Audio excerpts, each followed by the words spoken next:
In the name of Allah, who is the most beneficent and the merciful. Assalamu alaikum viewers, Rukhsar Alam here, and I'm going to start my first lecture on listening skills. First of all, I would like to share that what is skills or what is listening skills. The ability to pay attention to and effectively interpret what other people are saying or what other people want to say. Listening skills का मतलब ये नहीं है कि किसी ने कहा और आपने सुन लिया, नहीं. इसका मतलब ये है कि जो थर्ड पर्सन आपसे बात कर रहा है वो आपसे क्या कहना चाह रहा है, वो क्या मैसेज कन्वे करना चाह रहा है, वो क्या लेक्चर डिलीवर करना चाह रहा है.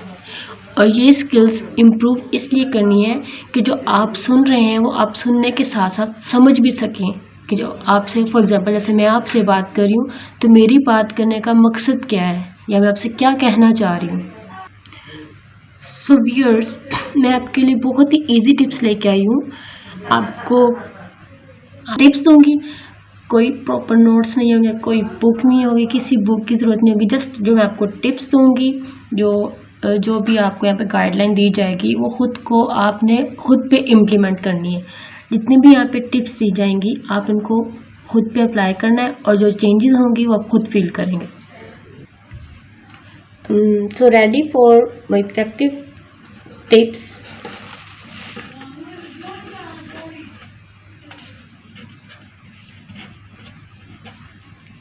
Number 1, demonstrate your listening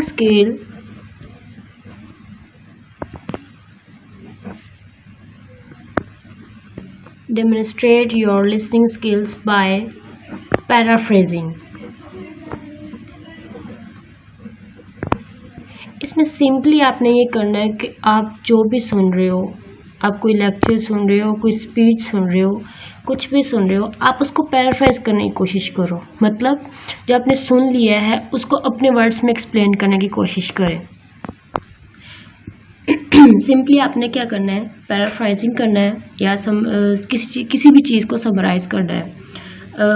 आप कह सकते हैं paraphrasing and summarising are both fantastic communication skills that help you to make sense of a speaker's point and also allow to demonstrate that you are listening closely.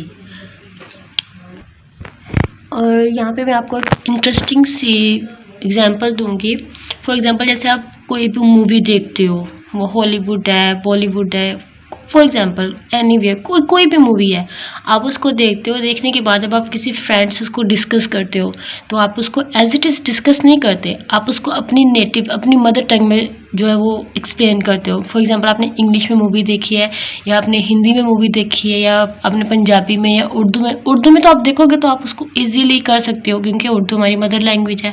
लेकिन जब आप उसको English में movie देखोगे या हिंदी में देखोगे तो जब किसी थर्ड पर्सन से उस मूवी के बारे में डिस्कस करोगे तो आप ऑब्वियसली हमेशा अपनी नेटिव लैंग्वेज यूज़ करोगे और उसको अपनी लैंग्वेज में आप एक्सप्लेन करोगे. तो इसको हम पैराफ्रेजिंग कहते हैं कि अगर फॉर एग्जांपल मैं आपको इंग्लिश में लेक्चर दे रही हूँ या मैं आपको उर्दू में डिलीवर कर रही हूँ तो आप सुनने के बाद किसी थर्ड को एक्सप्लेन करोगे तो पंजाबी में भी इजीली कर सकते हो.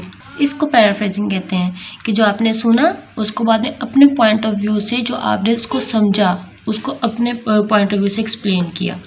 Number 2, make consistent eye contact.